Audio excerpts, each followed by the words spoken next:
8 मन, कद 6 foot 4 inch, उम्र 24 साल। ये है मर्दान से ताल्लुक रखने वाला खान बाबा, जिसका वजन 18 साल की उम्र से ही बढ़ना शुरू हुआ है। खान बाबा का दावा है कि वो दुनिया का सबसे ताकतवर शख्स है। भारी जिसामत और ताकत ऐसी कि सारे नामुमकिन करतब उनके लिए बन गए हैं बाएं हाथ का खेल।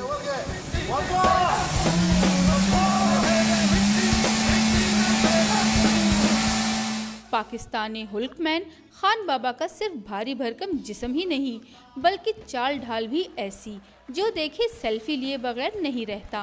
खान बाबा के मुताबिक उन्हें अपने बढ़ते वजन से बिल्कुल भी परेशानी नहीं, बल्कि खुद को पावरफुल रखने के लिए वो बेतहाशा खुराक खाते हैं। पैदाइशी भी मैं बहुत बड़ा था, लेकिन अभी जो मेरी डेली रूटीन है वो 10,000 कैलोरीज का डाइट है, और उसमें 4-5 किलो गोश्त और 3-4 चिकन्स और 4-5 किलो दूध वगैरह सब कुछ खाता हूँ मैं। खिजर उर्फ खान बाबा जापान में 5 टन वजन उठाने का आलमी रिकॉर्ड भी अपने नाम कर चुका है, और अब वो WWE रेसलिंग में हिस्सा लेकर आलमी सतह पर पाकिस्तान का नाम रोशन करना चाहता है। कैमरामैन मोहम्मद आरिफ के साथ फौजिया ज़ेब, पेशावर अब तक।